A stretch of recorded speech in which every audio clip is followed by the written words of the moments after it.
We're here with Steve Stepp. And Steve, what have you been up to lately, man? You are, last I saw, you were hanging out with Ankilla and Chris, and just hanging out in Salt Lake City. So what's been up? Dude, I had a pretty fun summer so far. Nothing too crazy. I actually just moved in with with Nick Gepper. Just a pure coincidence, like universe scenario. I won't get too much into it, but I got out of a pretty long relationship and was trying to get into looking for a new place. And I get a message from Gepper, and he was also looking to buy a place and get a roommate. Because he hits me up every now and then just to talk or hang out or whatever. And he's like asking me about rent and stuff. And I was like, okay, that's weird. So I was like, what do you care about rent in Salt Lake City? He's like, well, I'm looking for a roommate, and I don't know how to charge them. So I was like, hey, well, coincidentally, I'm looking for a place, so let's do it. And it was like a pretty fun coincidence, match made in heaven. And then we moved in together probably, I want to say June 1st. So not too long ago. And we've been hammering away at the ski structures, mini ramp, trampoline, all sorts of fun land in the back. So it's been a fun summer for sure so far. Hell yeah. Yeah. And then, so that was what I was wondering, because I didn't really see, have you guys been friends for a while, or was this something that's like more of a recent development where you guys are spending a lot of time together? Me and Nick specifically? Yeah. So I've been friends with Nick for a long time, actually. He's been a good buddy of mine. I'm trying to think of when he moved to Salt Lake, maybe, I can't remember, but maybe in the last like 5 or 6 years. But yeah, I asked him a couple of different times. I think he was in more than one of my trolling videos. And, back then when I was making those videos, Nick was just getting so much shit from people on the internet for whatever reason, bad style or being too much of a comp jock. And it always kind of pissed me off because I knew Nick and he's just such a nice guy and such a hardworking guy. And so I was always like, please be in my videos. Please, like, people would love it. Like, this shit would be so funny.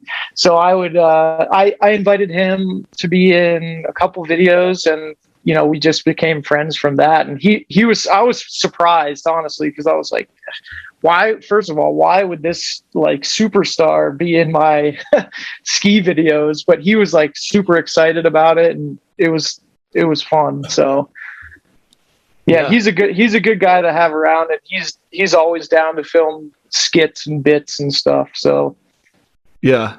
That's sick, and I think the reason I couldn't imagine you guys really hanging out is because it really does seem like you guys are completely different skiers. Like I don't think it could be more different.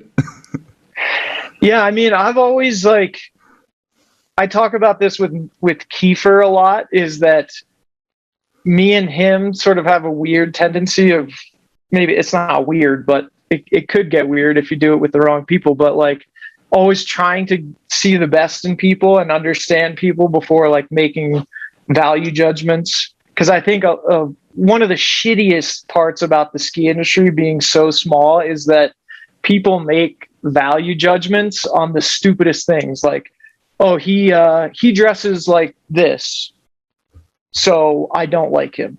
He's a contest guy with style I don't like, so therefore I don't like him. He must be a shitty person to be around, which is just, I mean, it's just such a stupid way to look at your peers. And yeah, I haven't really found anyone that I've truly not gotten along with. So yeah, a lot of people were surprised when they started seeing it online. Like, wait, why are you at Nick's house all the time? And they find out we live together. They're like, what the fuck is going on? Like, but yeah, no, he's just, everyone in skiing, me, Nick, everyone's just normal people. I think a lot of people don't realize that. They think of us as like elevated extreme athletes that they're just like on this different plane, but it's like, nah, dude, everyone's just chill. Everyone's fun. Yeah, and I think that's why it surprised people too when like Ankilla was out there hanging out with you guys, because it's like, oh, like you guys brought this like this new schoolers troll, basically how many people view him, into like your realm, but it's like, nah, it's just like another dude that likes to ski, you know? So that's actually a really funny story. So one thing about Nick is he is a little bit hard to read in terms of sarcasm and stuff, and his it's taken a while for us to sort of gauge each other's humor levels and sarcasm levels and stuff. So one day our like backyard park was almost done, and that trampoline wall was just plywood, and I know Nick was planning on getting it painted or carpeted or something.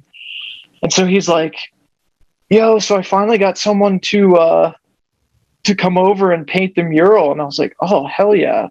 Who is it? He's like, well, it's this kid from my home mountain who does crazy art. His name's Zankilla or Ankilla or something. His real name's Chris. And I was like, he was giggling a little bit. I was like, are you joking? Like, are you fucking with me right now? And he's laughing the whole time.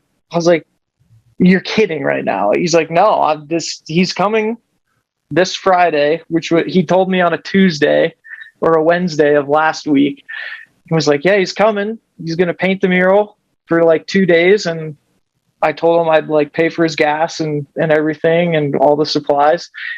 And he's just laughing. And I was like, do you not know the history of like me and this kid, like beefing online for like the past 2 years, like getting into like shitstorm arguments and all this and making memes about each other? And he like had no idea.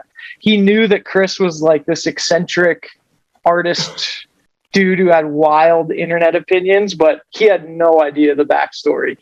So I told him, and he's like, yeah. So I was like, well, where's he staying? He's like, well, he's staying here. He's staying with us for 2 nights. And I was like, dude, this is way too much for me to handle right now. And Chris ended up staying for like, he just left yesterday. So he was here for almost an entire week staying with us. And it was definitely an experience having that dude around for sure. Yeah. So what's your opinion like now that you've gone from online beef to actually hanging out with him and like living with him for a week? So this sort of plays back into the whole, like, trying to see the best in people and not like totally writing them off from the start. But he beat my expectations for sure. He was way more calmed down, way less overtly opinionated, like in the real world, than I was expecting. He still had some like wild opinions about things, and like just as a silly example, he was trying so hard to argue with me why ghosts were real. And so we got into this whole like debate argument, totally unscientific, about why he's just confirmed ghosts are real. They're on another plane. The energy levels, like, we can't measure this energy, but they're like that sort of thing, where he would just go off in his world. And I'm like, okay, that's the Chris I know from online world. But yeah, he was eccentric. He came home with like different melons, fruits, because he's all into his fruits and his diets and whatnot. He would eat fruit fucking all day long. Big bowls of fruit, melons, types of melons I'd never even heard of before. So that part was true. That part about his life was true. But yeah, like, he wasn't nearly as bad as I was expecting. Yeah, that's awesome, man. I think I'm gonna have him on in the future, so I'm gonna get his perspective on the whole situation very soon. Let's take it back a little bit, because before every interview, I do a ton of research about people, and it seems like every time you do an interview, it gets deleted. Like there's been like 4 announcements online, like, oh, like 5 questions with Steve Stepp, the squid skiing one, and I can't find a single one of them. So Really? I didn't even know that. yeah, so they're just gone for some reason. I don't know what it is about you that leads to the content disappearing. But so let's take it back early. Like, where does it start for you? I know that you're an East Coast guy, or at least from what I've seen. Yeah, so I grew up in Pennsylvania, central PA, like Amish farmland, small resort called Ski Round Top, which I'm sure people have heard by now in the ski world. I actually started skateboarding before skiing. Got into skiing pretty late. My Uncle Carl, he was a coach for the U.S. ski team, race team, like way back. I don't know, like 80s or 90s or something. So he got me and my brothers into skiing, and my dad, coincidentally at the time, was like, "Hey, your kids are 10, 11 years old. You should get them into skiing. You guys live so close to a hill." So yeah, me and my brothers raced for a couple of years, and I want to say this was late 90s, early 2000s, whenever that was. I can't even remember. But yeah, after we were the only kids on the race team, because my parents were like, "We're not buying you skis. Skis are expensive. If you want to ski and ski race, you got to do it for like a year or two before you get your own skis." So we were the only kids, like full pour mode on rental skis, and 2 years of racing on rental skis, which was actually really funny.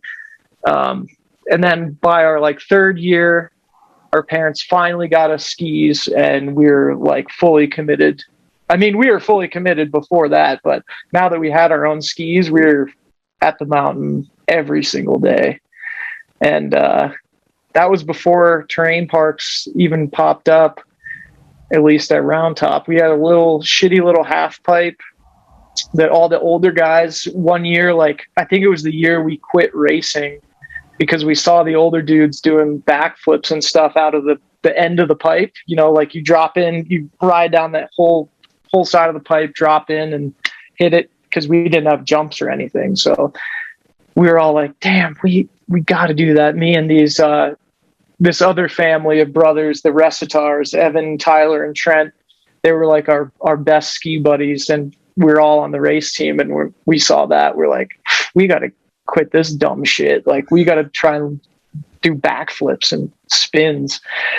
So yeah, we got into park skiing pretty immediately, and all the older guys, they really didn't like us because we were just annoying little middle schooler kids, like following them around. They called us the ass jibbers because we were just annoying punk kids who we sucked. Like we weren't good at all. And so we turned it around. Next year, we turned our crew name into the A Jibbers to sort of like clap back at them a little. And then as that was the same year, we started learning like real tricks, and the older dudes were finally like, okay, maybe these dudes are not so bad. And yeah, it all sort of took off from there. I wish I had my years straight, but I must have been 13 or 14 by the time I quit racing. And then by 15 was just full park mode. Our mountain had finally started building jumps and rails, and yeah, just got my start there. Yeah. And that timeline sounds about right, because in doing my research, I went back through your new schoolers threads that you've created, and oh my God, this is like a history of of your life. Basically, you're one of these threads from 17 years ago says ski round top blowing up. So here you are, like 17 years ago. So whatever year that was, 2004. You're talking about it. So like it's funny. Like, and that was my other question. Like, when did you get into new schoolers, like in terms of like your interest in free skiing, and like what was it like at the time? Because it's almost 20 years ago at this point. Yeah, dude. I remember when me and Evan and my brothers Kevin and Will discovered new schoolers. Like, it was it had been around for a little bit, but since like we didn't know anything about it, like we had pretty much just got our first family computer, so we're like dicking around on this website like in shock and awe. Like there's a whole website dedicated to skiing, so it took us forever to figure out how to make accounts, but we are sort of lucky because after we started making our first accounts and posts and stuff, this other family who we would ski with, the Wagners, they were the brothers were a little bit older and they were into like camera equipment and filming. So they were the ones who they did the whole Round Top Riders. Like Jason Wagner still keeps that site around. I don't know if you poked around that site, but all our old edits are still up if they haven't been like taken down from their linked. I think some of the videos are hosted and some of them are linked, but yeah, so we got lucky, and Jason was all about filming and making edits, and I give him huge credit to like how me and Tom sort of took off in the beginning, because we didn't know jack shit about filming or anything like that. And it was Jason and his brother Kyle were always down to film and make edits, and once we figured it out, we sort of like took over half of it. Me and Tom did. We would make our own edits, and those were the ones that got like super, super popular. I think because we weren't afraid to be a little bit reckless. Those first couple edits were pretty reckless. So, but yeah, that the whole New Schoolers thing was just so awesome. And I not too long ago, like I was looking for a thread that I posted and I just could not find it. But as I was going through my created threads, I found a couple really old ones and was just like cringing at myself so hard. Like, God, I was such a little kid, just obsessed with skiing. Like anything new or interesting that happened or a question, I would turn it into a thread. And like, but that's why New Schoolers was so sick, because I met so many of my current friends on New Schoolers before I'd ever met them in person. So yeah, and the fact that you can't delete threads without messaging a moderator makes it so much better, because it's like you see all these pros and you go back and you're like, damn, look at what this like little 13-year-old idiot was saying back then. Yeah. Or like they're just getting ripped on. Like the example I think of is like Lupe, because he was at my home mountain. So like he was like the older kids when I was growing up. And I before his interview, I was looking back at one of his old threads, and he was like asking about names of tricks. And this is before he had an orange name or anything. And everyone's talking all this shit to him. They're like, who cares about naming tricks? Like, chill out, bro. And like now, if you posted that thread, everyone would be like, oh, this is my personal list of everything I got, you know? Yeah. It's changed a lot. I'm nervous to go back and look at some of the dumb shit I said. It's an interesting time capsule, really. Yeah. I'm sure there's hidden threads and cult posts that would be so fun to look through from other skiers, myself included, but I don't have the time to go back and look for all that stuff. But yeah, well, I'm gonna have to go through this Round Top Riders website, because it's still up and it looks like a lot of like basically everything's up. So I'm gonna look through this afterwards. But you hinted at like you and Tom being friends, like Tom Wallish, I'm assuming you were talking about, right? Yeah. So you hinted at you and Tom being friends. So when did you guys meet each other? Because I think that is like one of the funniest dynamics in skiing, seeing you two interact with one another. Yeah, so now that you mentioned that Round Top is blowing up thread that I made, if my memory serves me, I think it was because we hosted, or Ski Round Top hosted, a rail jam that was like early or late October, like their first ever rail jam. This was like right as rail jams started happening all over the country, like one of the first ones that I could even remember. And that's where I met Tom, because he had lived a couple hours wherever west of me, I think, wherever Pittsburgh is. So he came up, and like I was the hot shot at the mountain at that time. I was like 14 years old or 15, like doing all these rail tricks that no one had done. And then Tom showed up and was doing even crazier tricks. And I was like, holy shit, I need to like hang out with this dude. It wasn't even like a, oh, fuck this guy. It was like, okay, here's a skier who is better than me and gets it. And back then, if you had a pair of twin tips, like you talked to that person and you just became friends instantly. So I remember getting his phone number, and we had already planned out like, all right, you can come up on this weekend and we'll drive down to Deep Creek, Maryland, which is where he had like a little condo down there, which is on Wisp Resort, where we filmed a couple edits. But yeah, it was just like an instant friendship from this rail jam. And I'm pretty sure that's where that thread is from. But yeah, so we met at a rail jam and just became friends ever since. And we would travel back and forth to each other's home mountains, stay with each other, film edits for, I think, 2 full years, like junior year, senior year.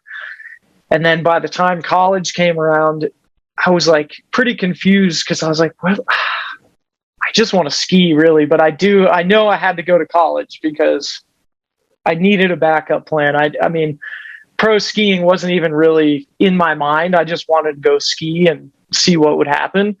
And I called Tom one day. I was like, where'd you go to school? Like, are you applying to colleges? He's like, yeah, I just applied. I got into the University of Utah. And I didn't even think, I was like, wait, why Utah? Can you even ski there? And he's like, yeah, dude, there's like the sickest skiing here. And then I remembered he filmed this Park City edit. We tried to plan like a double family vacation at one point in high school, and it never worked out. I filmed like a stupid Tahoe edit. I think it was called something about Tahoe being beat because our trip sucked so bad. And Tom made this Park City edit, and I didn't even realize Park City was in Utah. So I was like, all right, I guess I'm applying to Utah. So I applied to the U and got in, and we decided to room together. And in Utah, the dorms are all set up in different ways. So, but Tom and I were on one side of the dorm and shared like a middle section bathroom with 2 other guys. This kid, Kyle Lucas, the gold suit dude from the 4x9 videos. I had met him maybe once at Ski Round Top, but not more than like, oh, hey, here's a kid from Ski Liberty or something. And then Rich Fahey was a Freezing Point 32 kid. I don't know if you know what that is, but that was like a legendary film crew from Perfect North Slopes, like where Gepper and Zankiller and Chris Laker are from. So me and Tom would go to the Vermont Open, and we had met Rich there. And he was just this short, meaty dude who hucked so hard. And we were looking for another suite mate because we wanted to live in 4 people we knew skied. And there's a funny little backstory that Kizza just loves smoking weed and video games, and he hit me and Tom up, and we're like, yeah, we're rooming with each other. I can't remember which part came first, but he had reached out to Rich because he knew Rich from New Schoolers and was like, hey, you want to live together and go to the U? And Rich was like, yeah, sure, man. He's like, okay, cool. You like smoking weed and playing Xbox? And Rich was like, I don't do any of that. but it worked out anyway. So yeah, we all became just like super close friends from there. And coincidentally, living in the dorms, we had met through Jeff Kiesel, who was one of our internet first friends. I'd met him through other ski contests traveling around on the East Coast. He was there the day I moved into the dorms, and he's like, all right, Tom, Steve, I got to introduce you to these guys. They call themselves 4x9. They're from Vermont, and they're fucking crazy. And so just coincidentally, they were the same graduating year as us, same college, same dorm. So within a week, we had already became like instant best friends with Tim Zilla, AJ DeCoulis, and Andrew Napier, who were the original 4x9 crew. So I don't know how it worked out, but it was just like cosmic coincidence how we all met each other and formed what most people think or most people know 4x9 is from that college crew. And that's so crazy. Like you see like that 4x9's like one of the biggest, like most influential, like freestyle crews. And it's so funny that you guys were just like a bunch of like punk kids that just met in like this college dorm randomly. Like there's nothing particularly special besides the fact that you guys were good at skiing, but you like just same place at the same time. Yeah. Total coincidence. But a lot of people ask like, oh, when did you and Tom start 4x9? And we have to be like, dude, we didn't start 4x9. They started that like years before we even met them. Yeah. And what'd you think of the name? Like, because they obviously made the name when they were probably like 14, 15. So now you guys are like 18, 19, and you're like, yo, what's 4x9? We fucking loved it. You loved it? You took to it? Loved it. When we found out about it, we were like, because we all loved like the same music, hip hop music and stuff. We just thought that was the most gangster shit ever. Yeah. So we had no complaints about the name. We were like, that's the sickest name ever. Yeah, that's fire. And so, I mean, this might be timeline jumbling, but were you the Green Goblin pre-college, or was that like once you started riding with all those guys out west? I was the Green Goblin pre-college. Actually, it's another misconception. The people see that green and blue Burton suit, which I had a lot of footage in from Park City, like my first year of college. They think that's the Green Goblin suit. That's not actually the Green Goblin suit. The first Green Goblin suit was a full, like, matching green jacket, matching green pants, like no color swaps or anything. But that I'm pretty sure I got that nickname either from Evan at Ski Round Top or maybe one of the older dudes, or maybe it came from New Schoolers. I can't remember, but yeah, the Green Goblin name came before college. Yeah, because I remember we one of our first weeks of college, the University of Utah had these things. I forget what they were called. They were basically like sanctioned parties for new college kids to go and like meet people, and like there's music and stuff, big outdoor venue. And that's where after we had met Andrew Napier and the 4x9 guys, Andrew was like, wait, you're the Green Goblin? I know you. You're the Green Goblin. And Tom, that's the Pretzel Man? So, yeah, we had gotten those nicknames before. I mean, that just shows how influential 4x9 is. Like, all these timelines are all mixed up, and people think they came later in our careers, but a lot of stuff happened, like, before we even met these guys. But 4x9 was just very, very influential. Yeah. Absolutely. I mean, yeah, it like goes without saying that it was sick. So like you meet all those dudes, and like what were those early days like when like the new like what people know as 4x9 came about? Like you guys just get straight to the mountain, straight to filming stuff. Like when did you start saying, hey, let's make some full-length movies, let's be serious about this?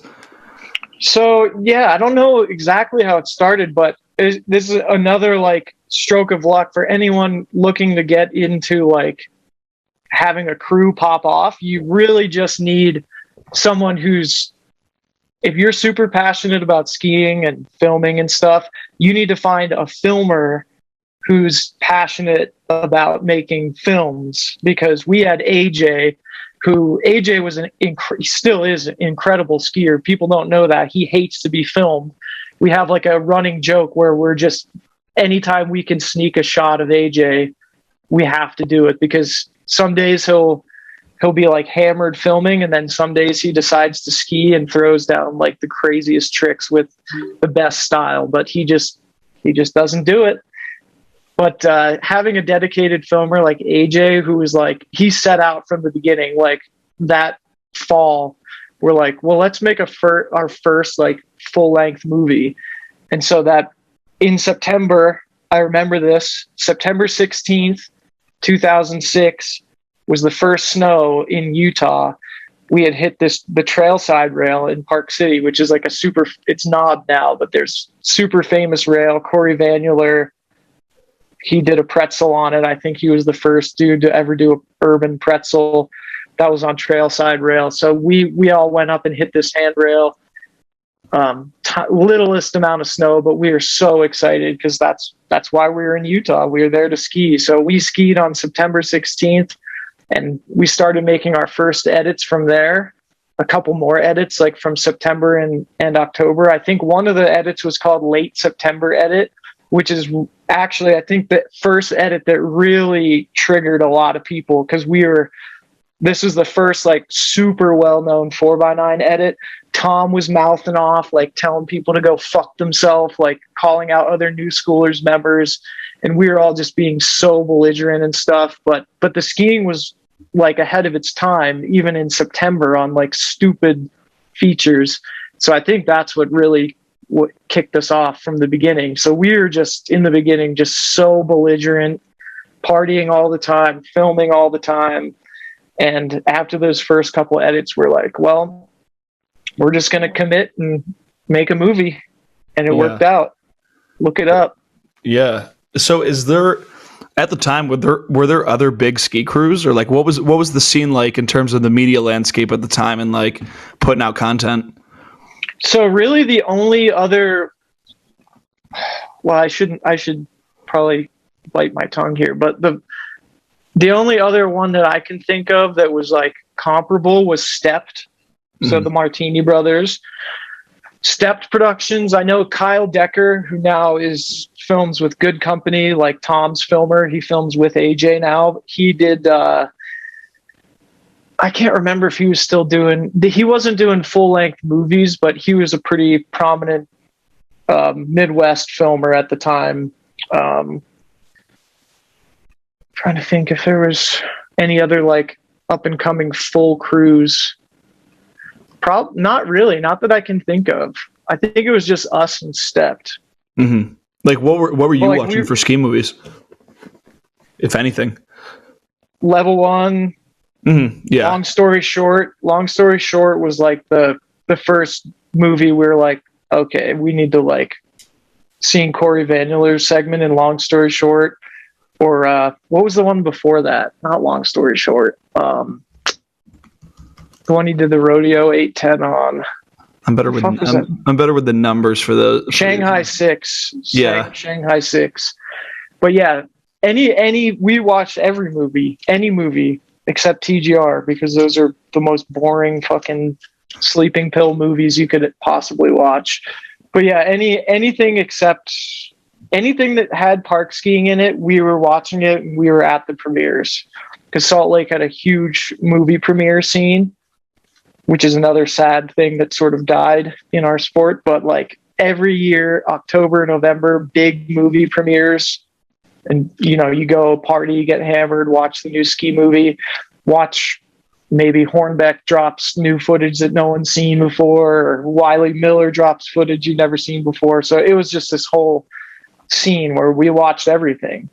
Yeah, but there was no like amateur crews. Like you guys were like really one of the first amateur film crews, basically, from the sounds of it. Yeah, maybe I'm biased, and maybe someone can correct me, but I can't really think of any other crew that went as far and as fast as we did it from the start, other than Stepped, because we were pretty neck and neck at the time. Yeah. Damn. So another thing I found in my research, and this kind of goes with the timeline. So eventually, like you guys move off campus, and like the reason I mentioned that is because it shows how much like skiing has changed, or whatever time this article existed in, because it's an ESPN article titled "Finding the 4x9 House" by Liam Downey, and it's literally just an article about like your guys' house in Salt Lake City. And it's just like, why is this on ESPN? And it's like photos of you guys all drinking together, like pretty funny photo. Wait, can you share? Can you send me the link real quick? I'll text that over to you right now. I think I know. So if it's the house I'm thinking of, it's got to be our frat house. We call it the 4x frat. because dude, we just got so lucky in like everything in our life.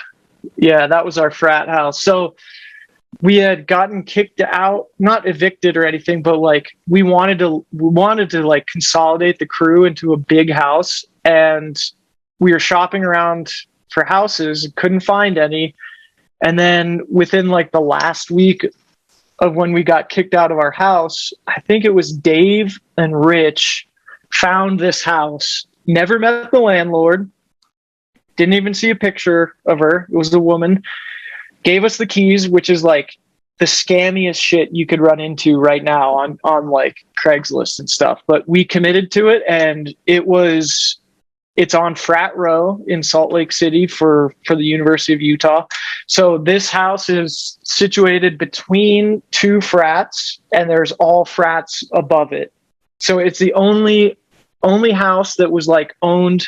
It used to be a frat house, and then we have no idea what happened, but there's no one living there. So we got to rent it, all 7 of us, it was a massive house. It was like an old Victorian mansion frat house type thing.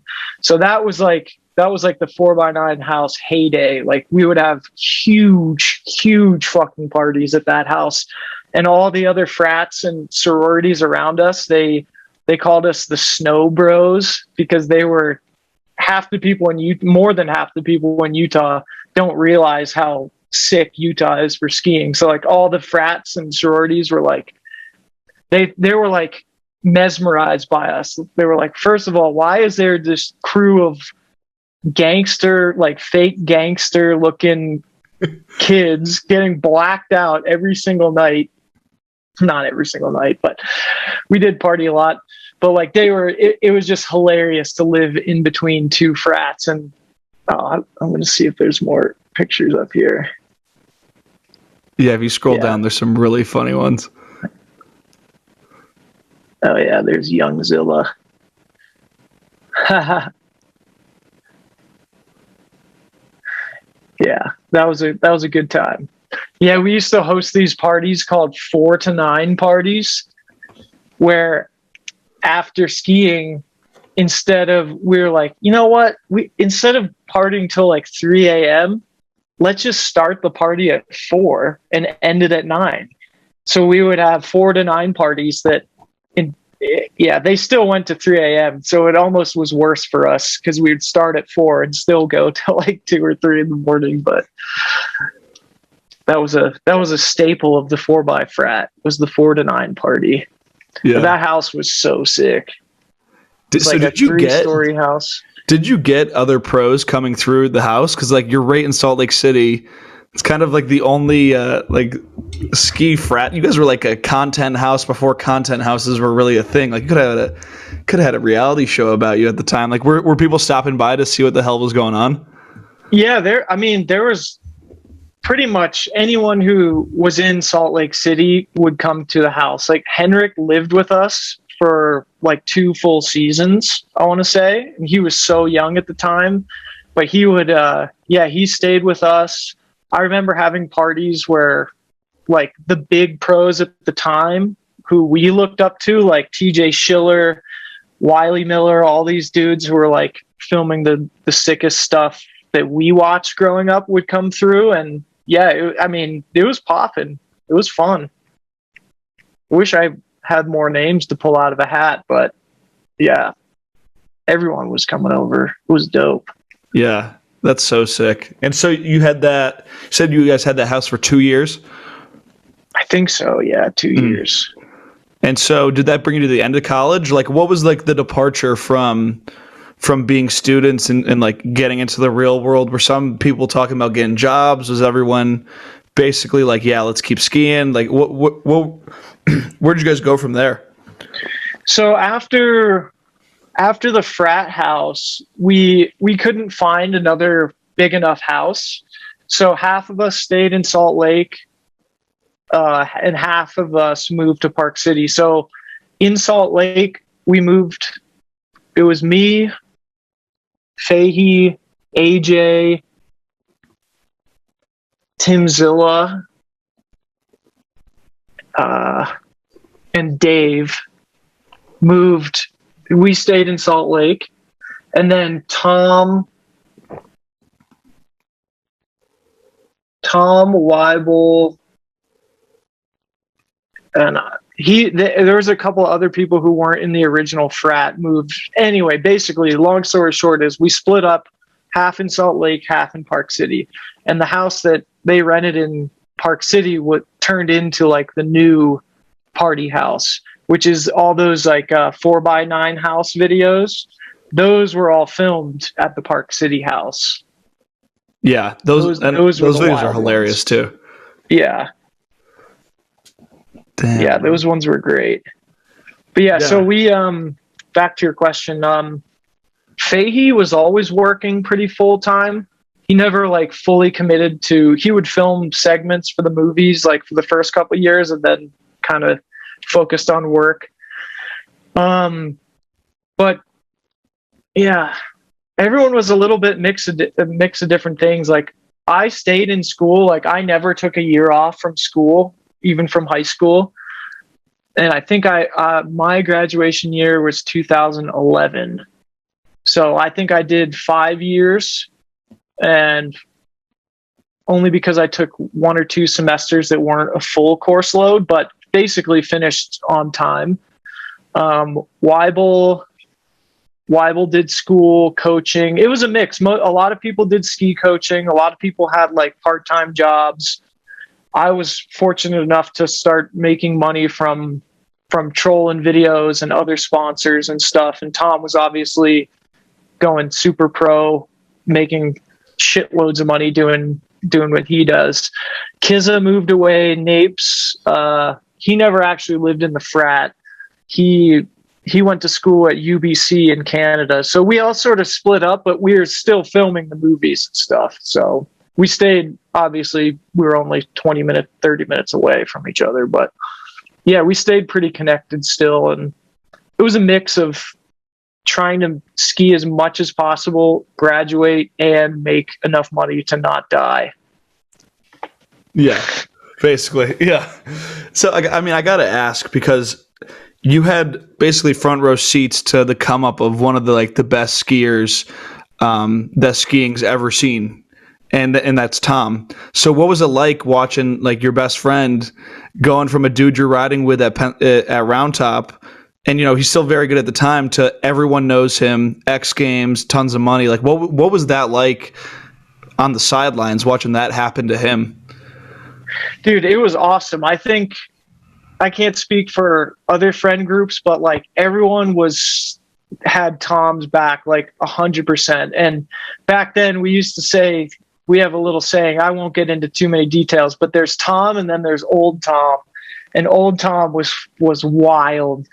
And he was just like the hungriest, absolute most savage skier of all time. Like, who would party late at night, then go film a segment, and then 2 days later win the Dew Tour or something like that. But yeah, like everyone was so hyped on Tom, and like he got screwed out of a couple opportunities, and we all like flip shit on the internet. One of the big controversies was he should have won the Aspen Open our first year, 2006. He put down a better run than, I think, Candide was in it, or some other mega pro. No, Candide was in the X Games, but it was the same course. But I just remember Tom had a run that was like as good as an X Games athlete, and he got screwed because he didn't have poles. And one of the judges, Steele Spence, who we all looked up to from old ski movies, someone has a picture of it somewhere on their phone, but under Tom's scorecard, he had like the highest scores, but no poles was circled by Steele Spence. So they basically politicized Tom and fucked him over. But that only really just set his career back by like half a season, because the next season was when he just proved everybody wrong and still skied without poles. But dude, it was awesome watching him blow up, because like it helped us too, because we had our ski crew. We were pretty decent skiers, belligerent, making waves and skiing. But then we had Tom, who was like elevated and winning everything. So yeah, we all supported Tom and like went to any event we could to, if it was in Utah usually. But yeah, it was sick. It was awesome watching him do it. Yeah. And did that, like, when you were younger, because, you know, Tom's pulling in a ton of money. I don't know if it ever like got into the six figures at that time, but did it give you like a warped perception of what was possible in skiing? Were you thinking, oh, there's tons of money? Like look at Tom. Tom's making money. Like I could probably keep pursuing this and make a shit ton of money too.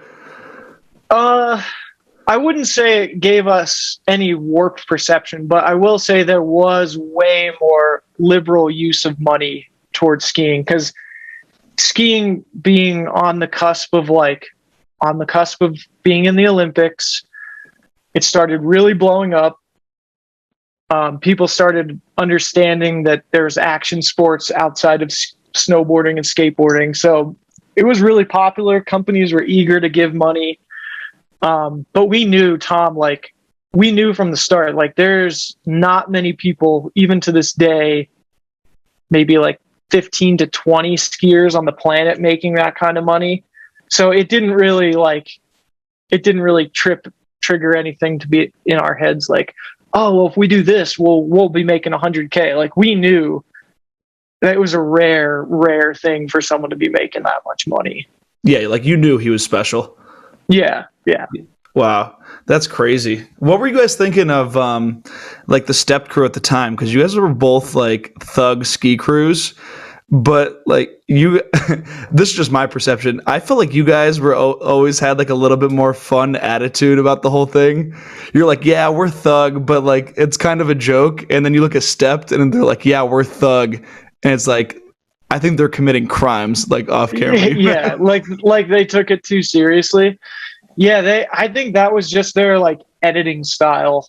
And they always went for like the epic, like groundbreaking, like we are the, I don't want to say like put words in their mouth, but like we're just this epic crew. And I don't know, we always wanted to throw the fun silliness, and I think that was a lot to do with Napes. Napier always had this like comedic editing style. And so he was always quick to throw in the comedy and the partying. But yeah, I don't know, just different styles, I guess. Totally. But yeah. I heard a lot of people saying like those movies don't make it fun to watch, because it's like they're getting broke off, hitting their heads on fucking 30-foot gaps on the handrails and stuff. But also a lot of people thought because we were like side by side competing crews that we had like beef with them. But dude, anytime they were in town, we were hanging out, and vice versa and stuff. And like we did a bunch of premieres with them and partied at the Martini's house, and they were just same old East Coast homies. Like if you had twin tips, we were friends pretty much. So hell yeah. Yeah, that whole crew is awesome though. I'm stoked to see they made it out, and they're making a lot of money. A lot of money. Yeah. Yeah.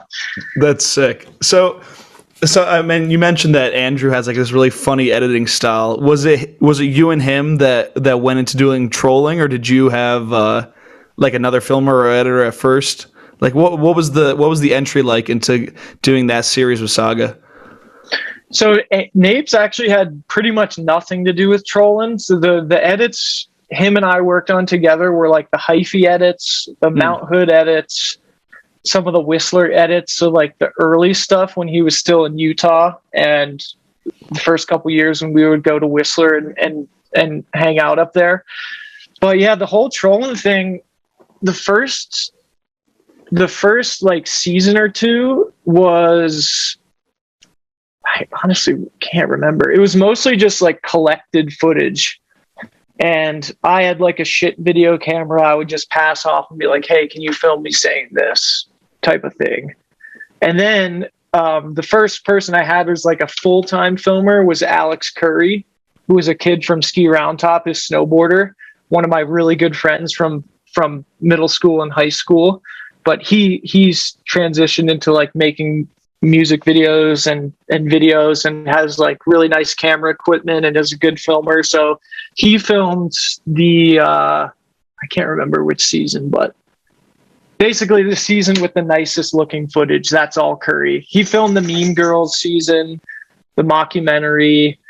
But yeah, some of my favorite ones were from him. And then the last couple seasons with Zane and the characters were all filmed by Paul Bronstein, who, yeah, he's just so fun and easy to work with too. And he's hilarious on camera, which he's so nervous about. I'm like, all right, Paul, you got to do this. Like, I want you on the camera and say this and act like this. And he's like so nervous and he's worried that it's going to come off as shitty, but it's always so fucking good. I keep meaning to put together like a super cut of bloopers and just outtakes and stuff, and like stuff that never made it in, or like really offensive shit we say behind the camera, because there's just so much gold that me and Paul have together filming, and other skiers. Oh dude, it's so good. Yeah, that's so funny, man. So where did you even get the idea to do it? Because you're coming out of college. I don't know how you got linked up with Saga, so maybe you could splice that in there. But it was just so funny, and it was such a random series that was put together. Like, where were you drawing inspiration for that? Or like, are you just like weird enough to think of it on your own? So, I guess I sort of missed your first question. So I got linked up with Saga a couple years before, and I had pitched to them, like, because this was right about when I stopped competing and was like, okay, yeah, I probably can't keep up with these guys, so I want to still like make stuff. But I just had an idea to do like a silly ski video, like where I could put my footage in and be funny. And that first episode, I can't even remember what it was about, but yeah, most of the ideas just came from the top of my head. But I get a lot of inspiration from music, like soundtracks, like the whole the one End of Style video with like the bubble eyes and like the weird shit going on. That whole entire episode was inspired from an iPhone app where you could film a video. You could film like a 30-second video and put it into the app, and it makes it into a fake like horror movie trailer. And I remember someone was driving, and I was in the passenger seat on the way home from Park City, and I did that and was just fucking dying at my own stupid joke that I was like, I'm just going to make a whole episode like a fake horror movie. Like, I don't know. So a lot of my inspiration comes completely off the top of my head, or like last minute. A lot of it's really last minute. Yeah. There's some really random episodes, like episode 2 with the whole water thing. Especially the early season, it doesn't seem like there's much rhyme or reason to a lot of the content. It's just like, all right, this episode has one theme, and then this episode is completely different, and that's every episode. But then like later on, when you start introducing the characters, that's when I feel like really hit its stride and was like, yeah, this is actually like almost good writing. Yeah. The first couple of seasons, I didn't want it to be like, I wanted each episode to be like a standalone thing. But the drink water thing came about because I fucking hated those snowboarders from Mount Hood who wore the drink water stuff, because they hated skiers so much and they were just such cocksuckers to us that I wanted to make a video almost focus entirely on how stupid the whole drink water company was, which I still think is one of the stupidest companies ever. And it's just a gag and a gimmick. But I wanted to make a stupid video about, why water's I don't know. But yeah, the whole second episode's inspiration was entirely based on me hating those drink water snowboarders and stuff. And I wanted to do a goofy parody on why drinking Monster was more healthy than drinking water, just because those dudes pissed me off so bad. And then the third episode was just a trip to Colorado where we partied for like a week straight and skied. Remind me again, what is the theme of that? I already forgot. I'm looking for it without getting blasted because it's all on Vimeo. Here, I'll pull it up. Let's see. Are they on YouTube too? They're mixed all over, dude. If I Because- had a Let's see. so many of them gotten deleted and reposted, like my view counts are just so skewed. I'll go through and get like, to the answer to this. There's at one point like all these foreign sites, like Japanese and European sites, were like re-uploading my stuff and getting like hundreds of thousands of views, and I can't find them anymore. So like if I were to make like a pitch deck to a sponsor and be like, hey, look how many views I'm getting, I'd have to like find these obscure links and put them all together and like tally up the views. But it's just so it's now I don't know how to do it anymore. I mean, I just sort of gave up, but I thought that was kind of a shit thing to do, because now I have no metric of like, because I know a lot of these videos are getting like hundreds of thousands of views, but I have no way to like prove it anymore because they're just scattered. Yeah. I should have done a better job of that, but like Saga was the one running, which was good for me, but like running my videos off their YouTube channel in a nice cohesive environment, which was great. But once they get re-uploaded and like out of my control, then it just became a nightmare. Yeah. I mean, sometimes I go back just to like watch them for fun, and it's like a puzzle. It's like you're putting together a puzzle. Like, okay, we're going to go on New Scholars to watch this one. All right, the YouTube audio is cut out for this one, so let's try to like find one of those foreign sites. You asked what episode 3 was about. I just skimmed through the whole thing, and I can't even tell you. It's like I think it's just a trip to Colorado. You get surgery at some point, and I think you like make fun of a girl. Like, and I think that's the episode. Yeah. Okay, yeah. I get amateur syndrome or something. That's when I got surgery on my finger. So earlier that year, I was skiing in the spring, and I did a switch 7, like high mute, no gloves, slid my hand up and like pretty much cut my finger off. And I sliced the nerves to the bone, so like I couldn't feel my finger. And my doctor was like, you should probably get surgery on that to reconnect the nerves, or else you're just never going to be able to feel your finger again. So that's what I remember. Alex Curry filmed that season too, because he was the one who I convinced the hospital to let him in the surgery room. And I was like, can you just take me out in a wheelchair and like let him come and film me and fuck around? But yeah, that's what that was about. I'm gonna have to go back and rewatch these. Dude, honestly, if they were all compiled into one place, it'd be great and just really make it easy. Because like, I'm looking through it now, and you have like 4 seasons of doing this, and it's all different titled stuff. But like just to pick out some of the favorites, like, how did you think of like the Zane Cushman bit and like the Abraham Cain? Are you just like anything that you feel is topical? You're like, screw it, let's make fun of it. Let's throw in an episode. Like, is that just how you went about the whole thing?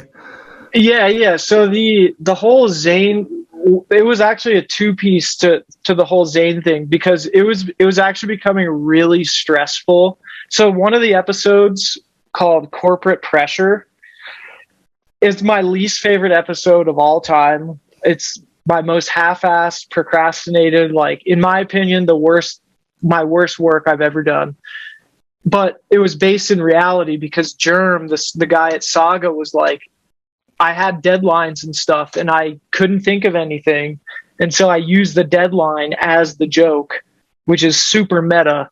But that's why it was shorter than everything else. That's why there really wasn't a lot of thought put behind it, and just like crazy editing. And like, I'm still super disappointed in it, but it's always interesting to hear some people are like, oh, they love that episode. And I'm like, what the fuck is wrong with you? Like, it's dog shit. But anyway, so that episode, and that was the last of that season, I'm pretty sure, where I was just like too stressed to come up with like each episode have its own brand new unique theme, making fun of something topical, where like a lot elaborate writing for each episode and elaborate dialogue. So I was like, you know what? I can't do that anymore. So I came up with the idea of, instead of the episode being the joke, the character was the joke. So that's how I came up with Zane Cushman, was like, come up with your stereotypical piece of shit, like punk pothead park skier, and the jokes would just write themselves. Like the behavior is the joke. So almost all of it, almost every episode of those 5 episodes is all improv. Almost every single episode is improv, with the exception of like the sit down interviews where I would loosely script something for Paul or something for Napes. Almost everything else is just like off the top, just acting like an idiot. And this is sort of a side note, but like you can bleep this if you want, but like Zane uses the word all the time, and I get criticized a lot for that, and I do wish I would have bleeped that in the episodes. Like looking back, I probably should have bleeped it, but people criticize me for saying the word in general, but without realizing that like I'm playing a character, like showing you that this is what happens. Like people speak like this in skiing. Like I'm not just making this up for the joke. Like people legitimately say this shit. And then it comes out a few years later that the Fagan brothers get canceled for speaking exactly like that. And so I just thought it was like a bit of irony where like I'm trying to show you people like this Zane character is supposed to be this amalgamation of like park skiers doing and acting this way, and no one believed me until it happened. Yeah. So I always thought that was pretty funny. And then with the Abraham thing was just like sort of a play off of contest skiers being, some of them are eager to show off their love for the church and their religion and stuff, as if that matters. So he was supposed to be this like right-wing contest jock who has no style. And I mean, obviously everyone knows the jokes there, but that one has some great outtakes that I could do a whole like side video of just Abraham outtakes of saying like the most fucked up stuff. So do you ever get like apart from like that one specific incident, do you ever get criticism for like who you're making fun of? Because like, the Zane Cushman one, it's like whatever, who cares? You make fun of like these like just like dirtbag skiers, but like with the contest skiers or the girls, or like, are you ever getting pushback when you release those? You're like, hey, you shouldn't make fun of those people, man. Like we're people too. Not really, dude. Like I was surprised. So like the biggest internal controversy was when I filmed and edited the Mean Girls episode. Saga was like, dude, we can't put this out. Like they didn't want to release it. And I was like, dude, just chill. Cause they never like give me any rules. They're like, just don't say the N-word and don't say, like bigoted stuff, which I wouldn't have done anyway, but those were how loose my rules were. So I was like, dude, I mean, this is my video. Like, I don't want to change it. I think I changed 1 or 2 things at their request, but they were so worried, rightfully so. Like now I probably couldn't release that video now. Like you would get canceled so fast, but they were so nervous about that video getting released. And then it happened, and I was like bracing for impact, like waiting for people to write articles and threads and people getting pissed on Instagram. But even the girls skiers at the time, they loved it. They thought it was hilarious. They thought it was a good joke. Like they took it on the chin and stuff. And I was almost disappointed that no one said anything. Yeah. So the long-winded answer is like, not really. No one really like complains, or tells me I shouldn't be doing this, that, or the other thing, which is kind of refreshing because it just, I always sort of saw myself as the guy who like the industry punching bag. Like I'll say something that other people are not going to say, speak for the community sort of. And that's why I'm surprised no one like came forward and was pissed off about any of those videos. But yeah, I don't know. And it's not like these videos existed in a time that was like they're like mid 2010s. So like I think like that like this whole that whole conversation about like this is offensive, this isn't offensive, really picked up in 2016. But it's like the videos you're making weren't even that far removed from how people think today. So it is really incredible that like you're ragging on girls at, like, you know, it's not mean, but it's like it's funny, and you're making like these funny points, and it's funny, and it's not funny, it's crazy that no one came at your throat and was like, you cannot say this, like this is wrong, like blah blah blah blah blah. So it really is incredible. Yeah, and my philosophy from the start was never, my two personal rules were never make fun of someone like specifically or maliciously. So like I wouldn't pick on, you know, a Met or someone. Like I wouldn't just target someone and make jokes about them specifically. And anyone I do make fun of specifically in the videos, it's always with their permission. Like Gus is in my videos, Amet's in my videos. Like I always get permission. Like I would never just drag someone without asking them or like giving them a heads up. And then my other rule was like, treat everyone, we're all in the same industry. I'm not going to give anyone preferential treatment on who gets made fun of and who doesn't. And that was like the underlying philosophy behind the girls' video was like, why can't we make fun of them? Like, these are things people talk about all the time on the chairlift. Like, if I made a video, what's the worst that could happen? Yeah, it's like I mean, treating everyone equally, like, you should be, yeah, that's just my comedic philosophy of like, if you want to laugh at jokes about Zane Cushman type swerve skiers or contest skiers, but you don't want to laugh at girl skiers, like, you got to change your perspective because we're all just skiers. Everyone's on the same table here. Yeah, it's very, very similar to like the South Park approach. It's like, how do you get mad at us for making fun of someone? We literally make fun of everybody. Yeah, exactly. So like along those lines, like when you're in the doing the style video, I can't remember what season or what specific episode, but one of the characters is basically Max Hill without saying it's Max Hill, like with the SIGs and the denim. So like, was that one of those ones where it's like so similar to somebody you get their permission, or like were you boys with him, or was it like just like what was your approach with that, like that specific character? So Max, I was friends with Max, like maybe not like good friends, but like we skied together over the years every now and then, and I would say, you know, good acquaintances. But I did actually call him ahead of time because I wanted him. So there's like a little phone call cut in between in that episode where it's like a robot voice on the phone that's meant to be Max Hill. I called Max and asked him if he wanted to be the voice. And I was like, hey, just so you know, I filmed like a bunch of footage as this like super cool hipster Hesher skier, and I kind of want it to be like you.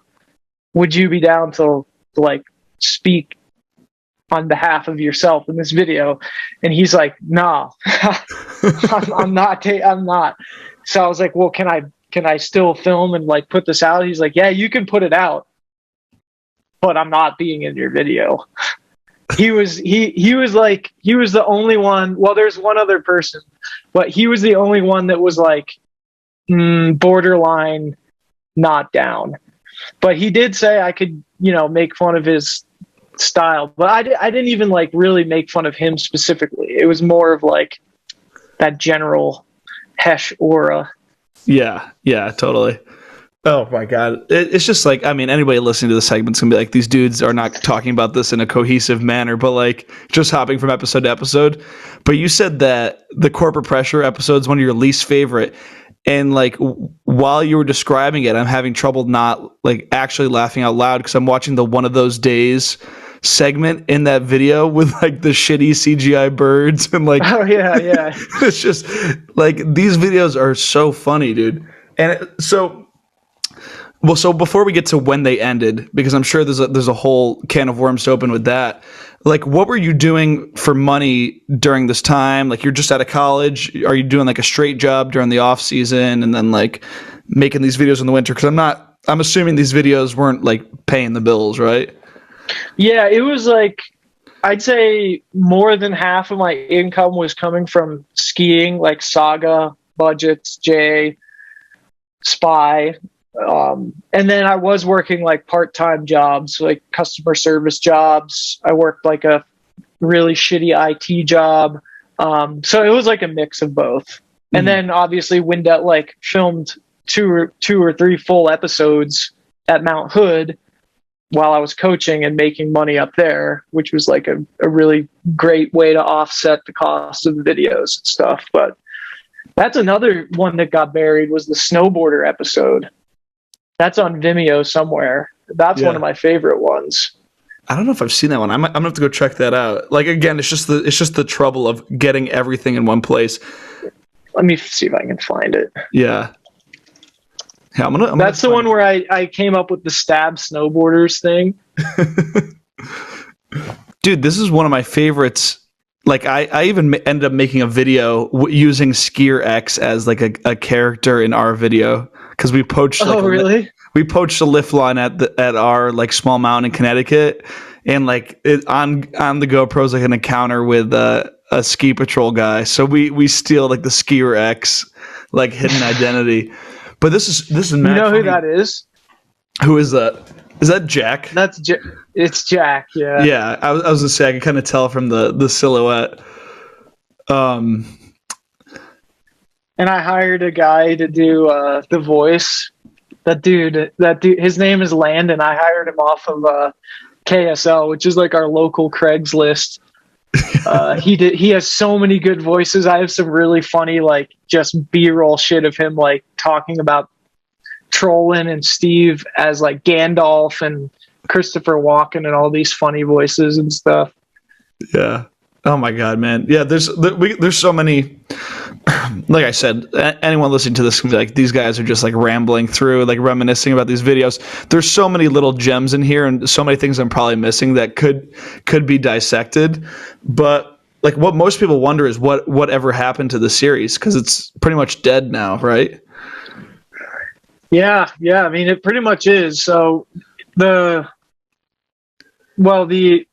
two sides to why. One, it's just a lot of work, and I mean, I still like pushing myself to do, because people think I just do the funny video, but I do actually try like each video to do something new or push my skiing to, you know, make it watchable for someone who just wants to see skiing, not just because a lot of the times, like, showing them the comedy stuff, if they're not like really into skiing, they're not going to know what the fuck I'm talking about. They're not going to get the jokes. So like having the skiing is important. But so it just gets harder without a filmer. So what happened was Paul, who filmed those 2 seasons of the Heart of Skiing, which is like the Zane Cushman stuff. He ended up getting a pretty full-time job, and he didn't get a Park City pass. And that was the year Woodward came out and in Park City, and it fucking sucked dick the first like year. So we missed like a whole season there.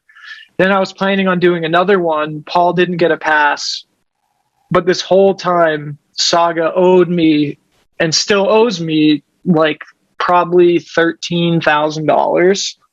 And it's just impossible to get the money from them. So I owe other people money too. And so I don't want to be like, hey, I'll pay you XYZ if you want to help film my video or do work for the video. And then, which is what happened to Paul. Like, Paul's so cool about it. Like, him and I are really, really good friends. And we work so closely together that he understood. I was like, dude, he knows I'm not bullshitting. Like, they owe me a shitload of money, and I owe Paul a bunch of money too, which I can't pay him because I don't know. But yeah, the whole dealing with Saga has been kind of frustrating. That's a whole thing. Like, I was thinking about making doing something, speaking out about it, but like this is the first time I've like publicly come out and said that. But they owe me so much money that it's like, why am I going to make a video that they're going to directly benefit from? Mm-hmm. So I've had to bite my tongue on that for for years, but that's probably the main reason, which sucks because trolling started out as like a passion project that really took off, and now everyone knows about it. And everyone, dude, I still get messages like every day. When's the next episode? When's trolling? When's it coming out? And I'm like, I feel bad because I'm like, dude, I want to make one too, but it's just fucking hard. No filmer, no money. Like, I hate to be the guy saying I don't want to do it because I'm not getting money, but I mean, at this point, it matters. Like, I don't know. So I was thinking about coming out with that information and maybe doing like I do have one full episode written up already that I think would be like a great send off. I can give you a brief synopsis, but it wouldn't be like the Zane Heart of Skiing stuff. It would be reverting to some of the earlier seasons where it'll just be a standalone episode, sort of talking about the metaverse of the Steve Stepp extended universe and some of my characters within it. But I think it would be a great send off. But I was thinking about, I don't know, doing maybe like a GoFundMe and sort of an F Saga type thing. It hurts me to say F Saga because they helped me so much throughout the years, but like $13K is not a small amount of money, especially when I'm like trying to buy a house and, you know, I'll be an adult. But that money could go right. I wouldn't care if my next episode costs $13,000. Give me the money, I'll fucking put out the episode. So that's kind of where I'm at right now. It's mostly just frustration with the shitty side of skiing. Like, I'm not the only one in this situation by far. There's so many other people like getting screwed out of money in skiing, and it's no one's going to do anything about it because it's not worth the court costs. But oh my God. Yeah, I was thinking about doing like a GoFundMe or something and be like, hey, here's my story. If you guys want to pitch in, I'm trying to recoup $13,000. So the shitty thing is a lot of that money, the vast majority of that money is like budget reimbursements from other trolling videos. So like a few $1,000s are like payments for video, like deadlines, like trolling videos worth X amount of money. The vast majority of it is like budgets, traveling to Colorado, traveling to fucking Andorra, which is what I did for, which I actually have more footage for, which was going to be the last episode featuring Zane with the final standoff with Magnus in Andorra. But I never put that out because that trip cost me so much money. They said they were going to reimburse me on. But anyway, yeah, it's all money I've already paid. So I'm just trying to get reimbursed for it. So I'm pretty much like double down $13K. Oh my God, man. So what's their reasoning that they're not paying you? Like, is it like when you're trying to contact their customer service and you're just getting a brick wall and there's no response or no good response at least?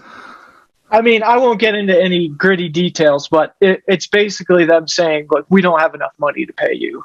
Uh-huh. We need to make more sales. We need to pay this product producer first, blah, blah, blah. And I don't know. It's just kind of the runaround. Mm-hmm. Well, I'm not the only one on Saga owed money either. So yeah. So I'm assuming if it was money owed, like payments for delivery of a video, I wouldn't be so bummed. But since it's money I've already paid out of pocket, that's what really kills me. So yeah, that sucks. Like I don't know. Yeah, I would say just that sucks pretty bad. So in terms of skiing right now, then this is probably the last thing we'll do before your questions. In terms of skiing right now, like what are you doing for companies? You just doing your typical deliverables, wearing their stuff, some ad shoots? Like, are you still making money from skiing, or are you kind of drifting away from it a bit? It's mostly just being present online, Instagram. So I think Saga was, not to like put myself on a pedestal or my videos on a pedestal, but being one of the only like video producers, like super popular video producers, like outside of Traveling Circus. Not many companies had people putting out consistent, like full, unique content outside of like 3-minute edits that go on New Schoolers. So that was pretty valuable to them. But for the most part, companies now are just focused on, they know that New Schoolers is, I hate to use the word dead, but like Instagram killed it in a sense of people consuming content. So like companies are pretty much just like, well, do you post a lot on Instagram? Yeah. Okay. Well, we'll just look at those metrics. Yeah, I could be wrong. There's probably, more in-depth contracts for other skiers, but for the most part, Instagram is where like the money's made. Mm-hmm. Word, man. So I've just been, being present online, and I had a really fun season. Like I skied with Tom a lot this year, and we filmed just iPhone clips. Like him and I talking together, we know like it's just not worth the time and effort and money to go film these elaborate edits when a iPhone shot of a cool trick at Park City gets as many views as it does. Yeah. And now as much money as something like an edit used to get, Yeah, exactly. Damn. Well, that's crazy. And I think that pretty much brings us up to like where you are today. Like, I don't know if there's anything that we skipped over in your timeline that you'd like to touch on before I ask you some of the questions that people wanted to know. No, I'm good. If you ever rewatch any of the videos and there's some weird off kilter joke or something too inside, feel free to ask me and I'll let you know, because usually I do slip in a bunch of inside jokes and things that only the homies would know, or like a weird event that only someone in Mount Hood that summer would know about, or things like that. But yeah, I'd say we're pretty caught up. Word. Yeah, we'll also keep this off camera, but Saga is going to go out of business. They just did a call with all their athletes and stuff. They're just done. Yeah. Which is another thing. Like, I don't think the money's ever going to come. Mm-hmm. Yeah. All right. So we'll get you out of here and keep you moving. So Super Duper Cooper 07 is asking, what is your favorite episode of trolling? Dude, Little Chris. The Little Chris episode is my absolute favorite. I don't think any episode will ever overtake it in my mind. I think it's just because that was like an entire summer. The Sony Action Cam debacle had happened, and after all these years of making fun of them, they sent me a camera. So I had just this action cam I was filming when we lived at the Arc, which is like, employee housing for Wendell's, filming Little Christian Allen, who's just the funniest. Like, he's one of those dudes who just talks and is funny for no reason. Like, you don't know why. He's just hilarious. And he's all into rap, and he thinks he's this sick rapper. And the video just culminated in it was like my whole like summer, like a little compilation of my summer, which was just so funny. And Little Chris that was the first only trolling episode that wasn't me as the centerpiece. Chris was like the centerpiece, and it was just so funny to be behind the camera, like egging him on, getting him to say stuff, and like, oh dude, that episode I just love it so much. That's awesome. I'm gonna have to go rewatch all these, honestly. So Grant Harris asks, are you Splice? No, not Splice. Splice is a real kid. I've met him. So, I mean, do you want to give a quick backstory on that? Like a quick 2-minute summary of who Splice was and how that entered your life? Yeah, so there's this Splice for the longest time was this account on New Schoolers making all these, I can't even remember what, he was making ridiculous posts but had some weird like insider information, and he was trolly a little bit. Like at the time I was being a troll online, so people associated him with me, and I didn't even know who it was at the time until I was coaching or like guest proing or something at Wendell's, and this little kid came up to me and was like, "I'm Justin, I'm Splice," and I was like, "Okay, so you are a real kid," and he was just this funny little like, just I don't even know how to describe him. He was just this little. He wasn't a punk. He was kind of like a little goody two shoe type kid, into filming. Like, didn't really care too much about skiing. He just liked the idea of skiing, but yeah, he was funny. Like, I messed with him that whole summer, and he was just a funny ass little kid, and he filmed some stuff. But yeah, Splice is a real kid. Not me.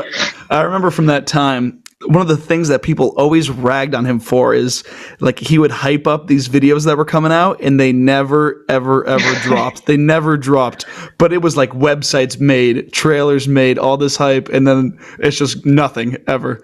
Yeah, and then he just disappeared. Maybe I'm gonna try to follow up with him. See what he's. Yeah, you should find him, dude. See if you can get him on a podcast. So along those same lines, and a follow up to that, are you Stepped Productions? Also not Stepped. Love the question though. The memes are still going. So that was just simple people being retarded and thinking that it was Stepp Productions and that you were the owner and operator of the whole thing. Yeah, and then it just turned into a meme where kids knew that it was ridiculous, but since my name sounded similar, that it must be him who created it. But I actually forget why. I asked them at one point, but I already forgot. There's some meaning behind it, but I can't remember. Yeah. But yeah, it's not me. Word. All right. Ankilla asks if he could bet $100 against any skier, he could beat this. I'm gonna have to. He writes in a very interesting way, so I'm gonna have to make sure I phrase this right. He says "bruh" more than anyone I've ever met. Bruh, hey, bruh, I'm gonna go eat some fruit, bruh. Hey, nah, bruh. Yeah. Okay. So, Ankilla's question is: if $100 on the line, who's a skier you would go 1-on-1 with in Smash Bros? Because he says you're pretty good. You mean to win $100? Oh, I'd go against him. I'd win every time. Who would actually be a pretty good challenger for you? There's a filmer. Really, well, yeah, he's probably the closest, most challenging 64 player I've ever played against. His name's Jasper Newton. Him and I would just like hog the 64 at West Coast sessions and Wendell's. Like, we'd be like, yeah, you guys we'll play some 4-player games of Smash, but when you're done, me and Jasper are going at it. So we would go at it pretty head to head. But yeah, he was my 64 rival. I don't really have any ski rivals for the later iterations of Smash, but I'll put Jasper's name on that one. Word. And so, yeah, we got 2 more just simple questions. So the Caruso, longtime listener, asks, what's your favorite on-mountain beverage? Clearly not water. Man, it's probably Red Bull. Word. Hate to be the disappointment for the monster heads out there, but yeah, I'm a Red Bull guy. Hell yeah. Maybe get it. I got a can over here. I was chugging a can earlier, but yeah, it's Red Bull. And I actually don't really like, if he was expecting like an alcoholic answer, I don't really drink and ski. And I don't smoke weed. Also, people think I smoke crazy amounts of weed to come up with these insane ideas, but I don't smoke weed either. So, fun fact about Steve Stunt. That is a fun fact. That's like Frank Zappa. He didn't do like any drugs, and he's weird as hell. I'll do them just after skiing. Oh yeah, just not on the mountain. Yeah, I'm really not a fan of like riding around fucked up. It just feels dangerous more than anything. Actually, probably the most I've drank in my whole like ski career life on hill would be this last season. Woodward, like at night after work, was like the sickest, most fun, which was surprising because Woodward sucked so bad 2 seasons ago when it first came out. And then this year was like a 180. Woodward was so fun. And we would go after work and have like 1 or 2 beers and ski and hit the deep, deep slush because it was like 80 degrees. But so I guess I shouldn't say I never had beers on the hill, but I only just started having beers on the hill after work. There you go. And then Shoeman, I mean, a lot of these questions were already answered throughout, and believe me, there's plenty of where is the troll in episodes questions. But Shoeman asks, how are your popcorn lungs? I also hate to be a disappointment here, but I'm off the sauce. Damn. September 2019, I kicked the jewel. Wow. So the popcorn lung is fully healed. Yeah. Unless it comes back in a bad way somewhere down the line. But yeah, poor Cushman's off the sauce. I might have to get back on my bullshit though. Word. Yeah. So I think that's the end of the viewer questions. I mean, really a lot of them were answered throughout. Some people didn't appreciate your joke about racers being gay. I don't know if you want to address that head on or just be like, whatever. That was actually a thread that got pretty popular on New Schoolers recently. Yeah, no, so when actually another fun fact is one of my good friends is Skier Man, who's like the most hated person on the entire internet. But he's the one who brought it to my attention. So I'll just give you a quick backstory on that. And so I made that video because I just got on TikTok and I'd spent like weeks just watching TikToks, laughing my ass off, getting the idea of like, what do people like on TikTok? And it's just easy and fun to make like one-liner jokes in 30 seconds as opposed to a whole video of jokes, you know? So I was just playing into, the quick, fast joke mentality of TikTok. So I didn't think it was that bad of a joke. I thought there was enough of a punchline so that I won't get into the whole details of the thread and stuff because I did read the first couple pages and had a big long answer that's still on my computer prepared about it. I was going to make this big response and then I just thought like I didn't do it, but I'll give you a little quick backstory here. So that video was up on TikTok for over a week, got like 60, 70, 80 comments of like people thought it was funny. Like they understood that the joke was just about, racers. And yes, it definitely wasn't one of my best, well thought out jokes, but what really bothered me about the thread was that the OP one didn't even see the video. I forget his name. I think it's Abortionator. Oh yeah, Abortionator. He didn't even see the video. And then his original post said something like, Steve Stepp is normalizing the use of calling people gay or something, which also totally was like a total reach of the video. So I won't get into that, but that's totally wrong because the video was deleted by the time he had only just seen screenshots of it. So it was up on TikTok for a week. Like people thought it was funny. There was no like backlash or anything. So I was like, okay, I'll bring it over to Instagram because I just got on TikTok and I know people on Instagram usually don't have TikTok. So I had it up for like 5 hours and most people thought it was funny. There was like a handful of people who were like, okay, not cool. Like, this is offensive and all this stuff. So I took it down and I had some conversations in my DMs and stuff. And I was like, damn, I really just like, this was like the first joke in my whole 15-year career of making jokes that really made me question, like, did I really, I must have fucked up. Like, cause I've never, ever had to like question. I've never deleted anything in my whole life. I've never deleted posts. So I was like, damn, did I really fuck up? So then maybe it was the next day that thread popped up and Skier Man told me about it. So I read through it and I was just like up all night.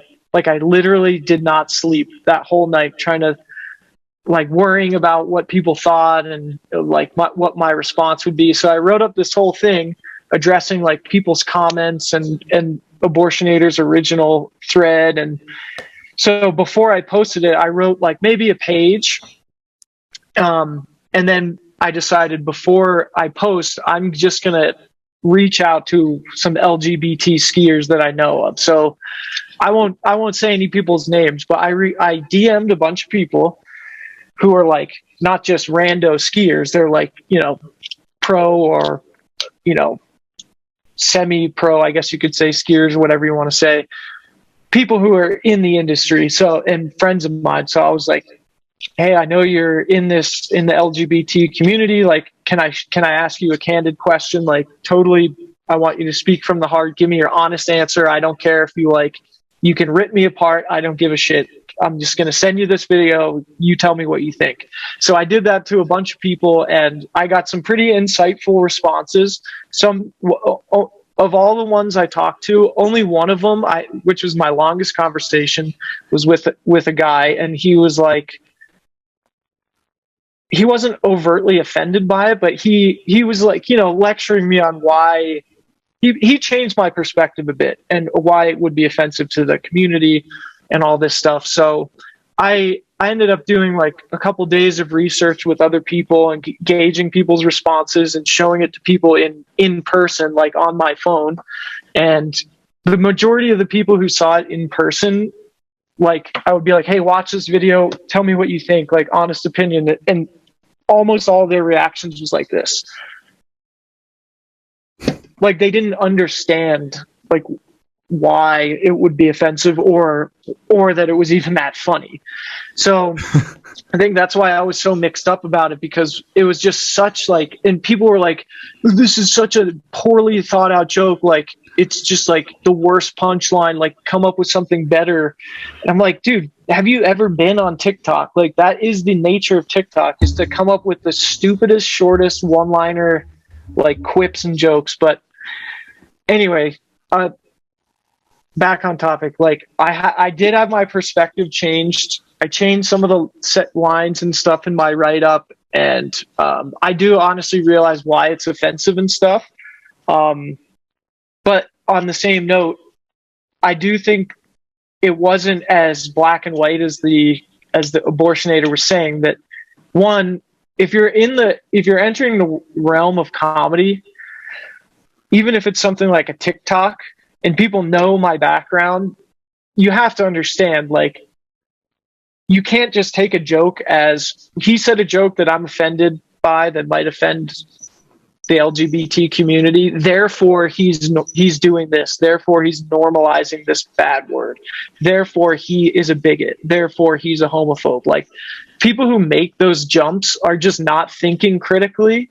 And I think I don't know if his mind has changed about after seeing the video, or maybe this response if he ever hears it. But I think there's a middle ground. There's no, it's not going to be me conceding and saying, oh, I apologize, like I'm this big waste of space, like I'm sorry for offending everybody, like I've re-educated myself. Like, a lot of people I showed it to thought it was funny, and they understood the joke, and they understood that it was poking fun of racers at the expense of LGBT community. But at the end of the day, it wasn't an attack, and it wasn't normalizing the use of like a slur. So I think there's a middle ground of like, I do apologize to anyone who was offended by it, but I also would like to stand by the use of comedy in a sense of like, no one should be off limits to be made fun of.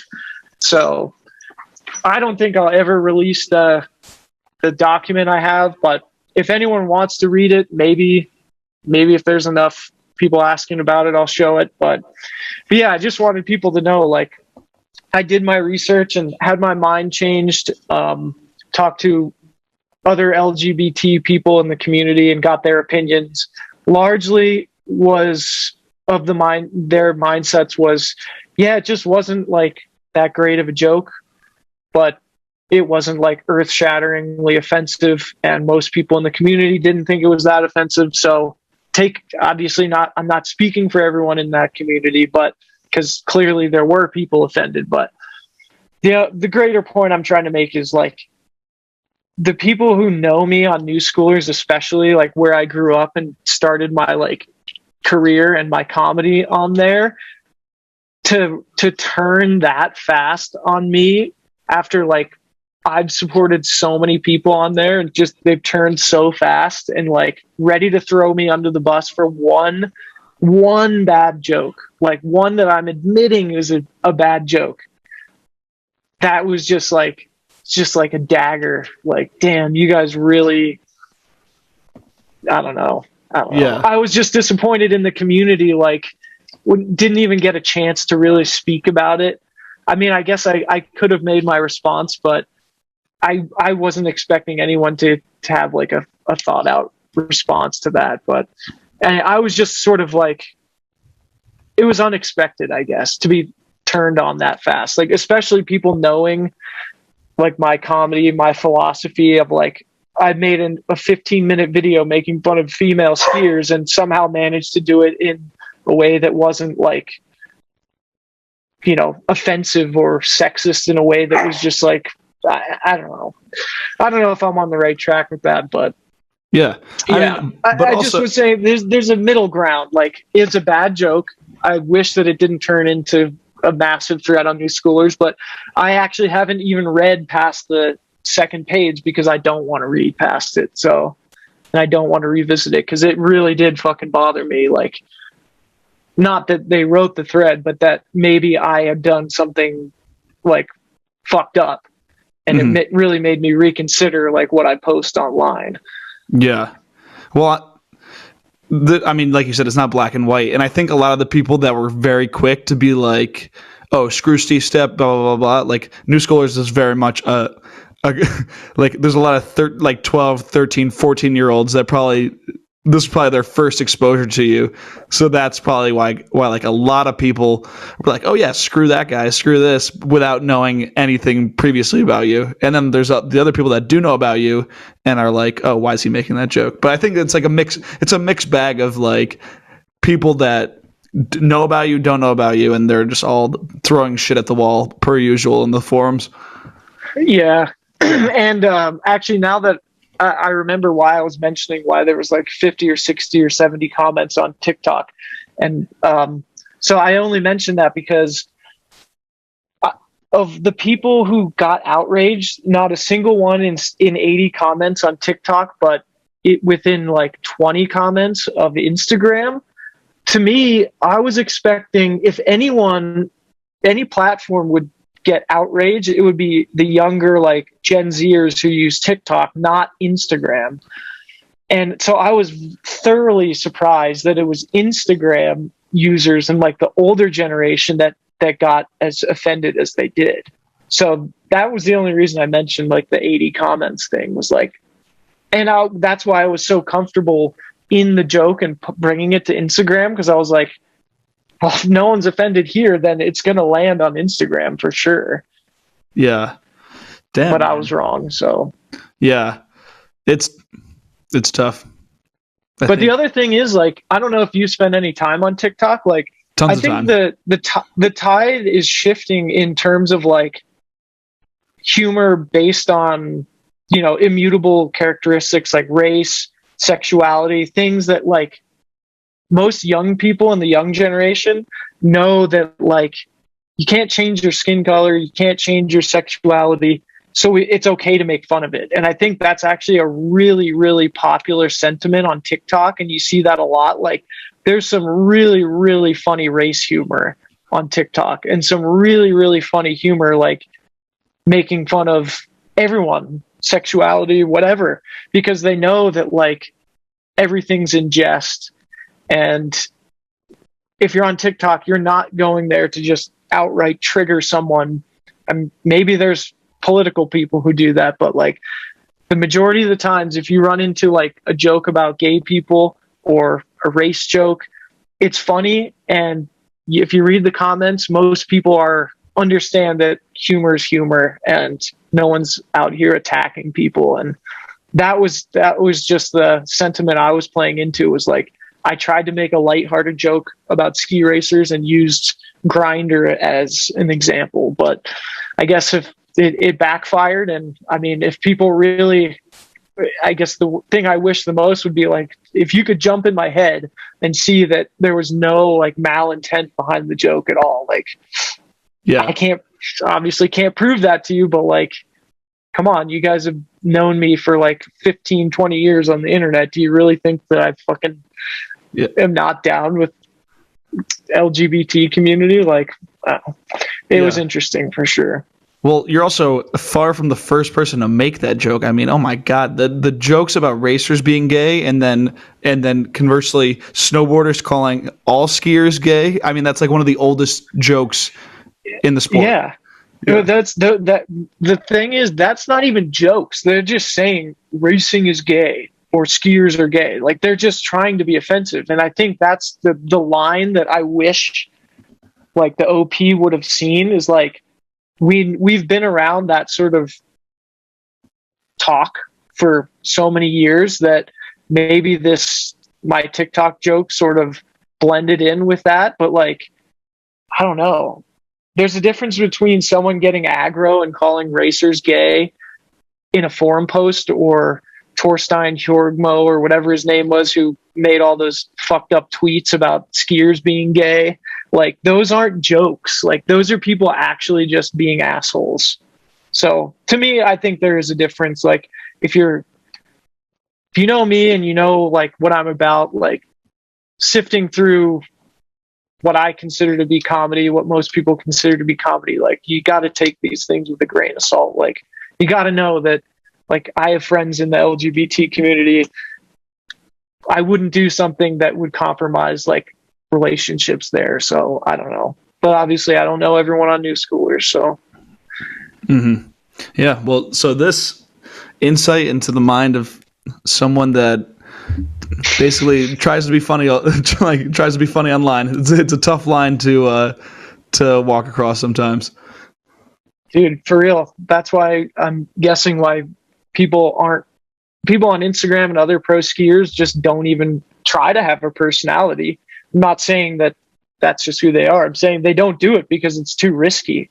And to your point before our interview was, maybe we can get into this another time, but you mentioned me talking about wishing other people would just speak up, but it's not like speaking up in a sense of something's wrong, we need to fix it. It's speaking up like, make jokes, be funny, be yourself, like, be the person I know you're not on Instagram, not the rock star can posting athlete who just is a robotic skier and posts skiing. Like, do something fun, do something funny, do something risky, like say something, have a fucking opinion. But literally no one has an opinion. So I'm not surprised that I got canceled for a 20-second joke just for having the idea to make a joke. Like, find any other skier, find any other skier who's in the industry that's made an attempt at making a joke. You won't find it. And if you do, send it to me. There we go. Like, no one makes jokes because it's just, I don't know. It's not in the nature of the ski industry. Yeah. And so I think that's a good way to end it. Like I mentioned before the interview, and you said like, yeah, I don't have any pre-planned bit about what could change in the ski industry, but yeah, like just showing that you're a person and not a walking like energy drink sponsor is probably a good note to leave off on. Right on, dude. Well, thanks for the call. We should do it again for sure. Hell yeah. Steve, it was great talking to you. I'm very happy to have you on. I watched your videos forever, so this was fun getting to talk about them. Yeah, thanks, man. I appreciate it. Yeah, anytime, dude. We'll do it again. Word.